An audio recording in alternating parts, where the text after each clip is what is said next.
পুরাতন মালদা পুরসভার চেয়ারম্যান ও vice chairman পদ পরিবর্তন নিয়ে শুরু হয়েছে জোর গুঞ্জন। লোকসভা থেকে বিধানসভা পারফরমেন্স খারাপ, অথচ পৌরসভার ভোটে পারফরমেন্স ভালো। এতেই ক্ষিপ্ত রাজ্য নেতৃত্ব। এর জবাব দিতেই হবে, হুঁশিয়ারি দিয়েছিলেন দলের second in command Abhishek Bandyopadhyay. সেই মতো গোটা রাজ্য জুড়ে পৌরসভার চেয়ারম্যানের রদবদল শুরু হয়েছে। ইতিমধ্যে উত্তরবঙ্গের ডালখোলা, কালিয়াগঞ্জ, ময়নাগুড়ি সহ 7টি পৌরসভার চেয়ারম্যান এবং ভাইস চেয়ারম্যান পদত্যাগ করা হয়েছে।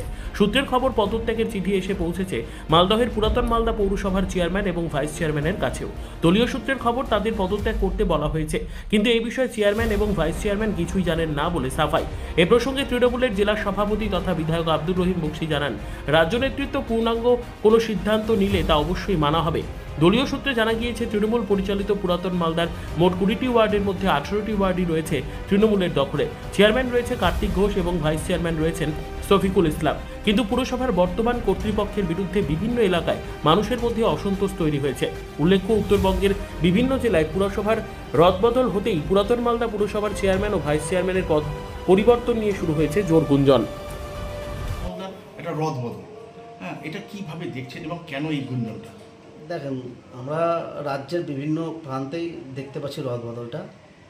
এটা নিয়ে আমি কিছু বলতে পারবো না, কারণ আমাদের দলের যিনি সভানেত্রী, আমাদের নেত্রী মমতা বন্দ্যোপাধ্যায় রয়েছেন, আছেন আমাদের দলের সেনাপতি সর্বভারতীয় সাধারণ সম্পাদক অভিষেক বন্দ্যোপাধ্যায় আছেন, আমাদের রাজ্যের সভাপতি সুব্রত বক্সী মহাশয় আছেন, আমাদের পৌরমন্ত্রী ফিরহাদ হাকিম মহাশয় আছেন।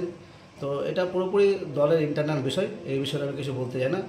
দল আমরা করি, দলের একনিষ্ঠ সৈনিক আমরা। দল যা নির্দেশ দেবে, দলের বাইরে কোনো কিছু নেই। দল যদি সিদ্ধান্ত নেয় আপনারা মানবেন?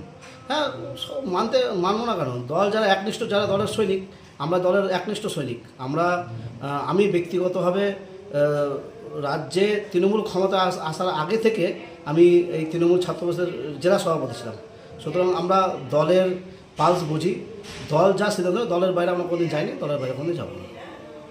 যে বিশেষ করে এখন তো গোলমালদা পুরসভা নিয়ে একটা আমরা শুনতে পাচ্ছি যে চেয়ারম্যানশিপ বদল হচ্ছে এবং আরো কাউকে নিয়ে আসা হচ্ছে।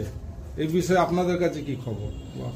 দলের সিদ্ধান্ত আমাদের কাছে আসলে দ্রুতগতিতে আপনাদেরকে ডেকে সেই সিদ্ধান্ত জানানো হবে।